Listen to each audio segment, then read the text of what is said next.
Assalamualaikum warahmatullahi wabarakatuh. Kembali lagi dengan saya Muhammad Aikal. Di sini akan saya melanjutkan pembahasan tugas-tugas yang sudah saya kerjakan di mata kuliah Teknik Teori Perancangan. Di sini saya akan memulainya dari tugas yang ini, yang berjudul Profil D4 Teknik Mesin. Di sini tertulis 1. Profil D4 Teknik Mesin. Di sini saya menjawabnya, profil lulusan program sarjana terapan program studi D4 Teknik Mesin jurusan Teknologi Industri adalah setara dengan jenjang kualifikasi 6 KKNI, sudah mengalami proses pembelajaran selama 8 semester dengan masa studi paling lama 12 semester, diharapkan mampu berperan di masyarakat atau menempati jabatan kerja sebagai berikut. Yang pertama, perekayasa rancangan dan konstruksi mesin, yaitu adalah sarjana terapan teknik mesin yang mampu merancang spesifikasi, optimasi, dan pratipe agar menghasilkan dan menyelesaikan permasalahan produk mesin. Yang kedua, perekayasa proyek bidang rancangan dan konstruksi mesin adalah ahli perancangan dan konstruksi mesin, mampu mengawasi dan mengorganisasi pekerjaan, menerjemahkan ide-ide, membangun kerjasama, dan komunikasi tim dalam menyelesaikan masalah, memberikan petunjuk untuk mengarahkan berbagai alternatif solusi dan membuat keputusan yang terbaik. Soal kedua, dasar-dasar keilmuan mata kuliah D4 Teknik Mesin, yaitu teknik mesin merupakan bidang keilmuan yang mempelajari prinsip dasar fisika untuk analisis, desain, manufaktur, dan memelihara sebuah sistem mekanik. A. CAD, CAM, atau CNC. Computer Aided Design adalah suatu program komputer untuk menggambar suatu produk atau bagian dari suatu produk. Produk yang ingin digambarkan bisa diwakili oleh garis-garis maupun simbol-simbol yang memiliki makna tertentu. CAD bisa berupa gambar 2 dimensi dan gambar 3 dimensi. Berikutnya, Computer Numerical Central atau singkatannya CNC. Proses permesinan CNC diawali dengan mendesain objek menggunakan software berbasis CAD.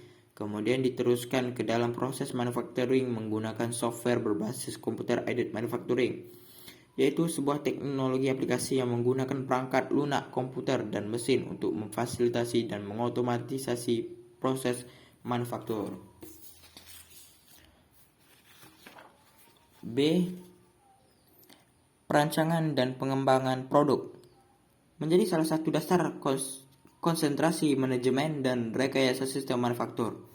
Peserta mengetahui dan mampu mengidentifikasi konsep perancangan produk, proses dan organisasi perancangan dan pengembangan produk, melakukan inovasi produk baru, mampu menentukan masing-masing komponen dari variabel-variabel yang terdapat pada metode QFD, model Coro, Concept Engineering mampu mengidentifikasi dan menentukan aspek ergonomis produk, mengerjakan desain, mengetahui arsitektur produk, dan melakukan seleksi konsep, mengidentifikasi DFM dan metodologinya.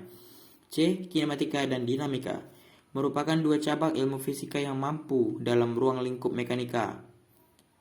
Di sini maksudnya merupakan dua cabang ilmu fisika yang masuk dalam ruang lingkup mekanika.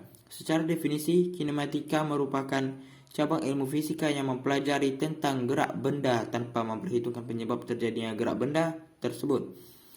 Di sini beberapa mata kuliah kinematika dan dinamika adalah: 1. Macam-macam gerak lurus dan lengkung. 2. Deskripsi gerak dalam berbagai sistem koordinat. 3. Gerak lengkung dalam ruang. 4. Gerak relatif. 5. Gerak terkendala dari partikel-partikel yang saling berhubung. 6. Persamaan gerak dan cara penyelesaian masalah dengan berbagai metode untuk kasus gerak lurus dan gerak lengkung. 7. Penerapan khusus tumbukan gerak relatif. 8. Penghantar getaran untuk partikel. Baiklah, untuk tugas yang selanjutnya, yang D. FEA atau Finite Element Analysis terdiri dari material atau desain yang memiliki tegangan ataupun berbagai macam variabel untuk dianalisis pada komputer dengan bantuan software agar mendapatkan hasil tertentu. Hal ini dilakukan dalam mendesain sebuah produk baru atau perbaikan pada produk yang sudah ada. E.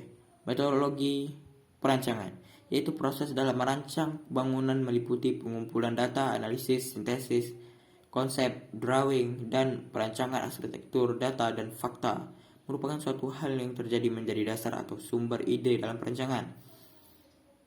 Dan ketiga, profil diri. Setelah saya sedikit mengenal tentang profil dari D4 teknik mesin, saya merasa ingin untuk mengalami dan mempelajari lagi tentang D4 teknik mesin dan yang ada di dalamnya, karena menjadi seorang engineer adalah hal yang tepat untuk saya.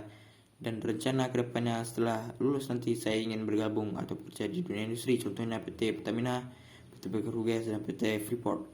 Dan saya berharap bisa mendapatkan peluang kerja yang besar setelah lulus dari prodi D4 teknik mesin.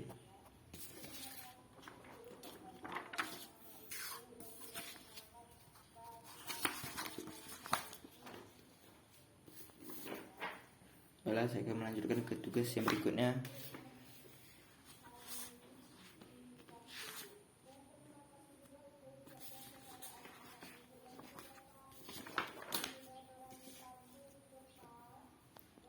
Di sini tertulis problem 1. Determine the resultant force of two force of 5 kN and JKN acting yang A acting in the same direction and having the same length of acting. Kedua, acting in opposite direction but having the same length of motion. Di sini terdapat gambar garis yang menunjukkan bahwa jarak antara P 5 kN dan 8 kN, yang jaraknya itu 5 dan 10 kN. Sedangkan force-nya 5 kN, P dan 8 kN. A. The resultant force F is given by F1 tambah F2. F sama dengan 5 tambah 8 kN, C2 13 kN in the direction of the original force. Game B. The resultant force F is given by F.2 F2 dikurang F1. F.2 dalam kurung 8 kurang 5 kN, .2 3 kN in the direction of the 8 kN force. Yang kedua, problem 2. Determine the magnitude and direction of the resultant of a force of 15 Newton acting horizontally to the right and a force of 20 N in the net at an angle of 60 derajat to the 15 Newton force. Use a triangle of force method. Di sini kan menunjukkan metode triangle, yaitu kita bisa lihat dari gambar berikut. Baiklah, yang selanjutnya, yang pertama, also is drawn 15 units long horizontally. Yang kedua, from B, BC is drawn 20 units long in the net at an angle of 60 derajat F0 below, dalam kurung not in angular measure. An angle or 60 derajat from AB means 60 derajat in an anti-clockwise direction. Ketiga, by measurement the resultant AC is 30,5 units long in the net at an angle of 35 derajat to the 15 Newton force.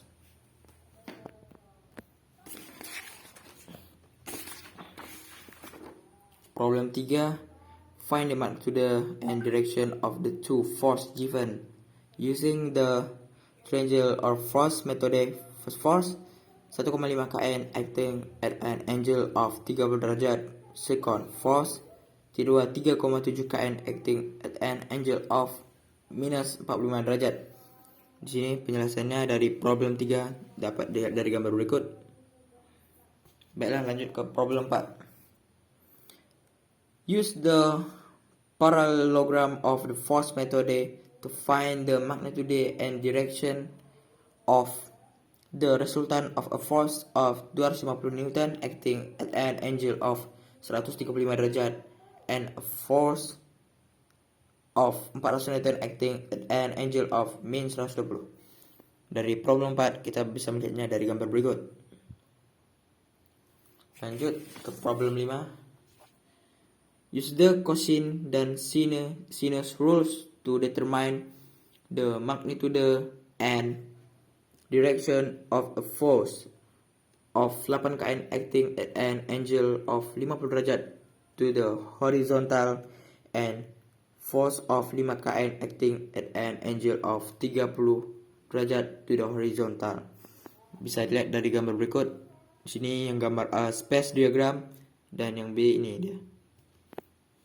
Baiklah, hanya sekian dari pembahasan tugas saya. Mungkin saya akan melanjutkannya ke video yang berikutnya. Assalamualaikum warahmatullahi wabarakatuh.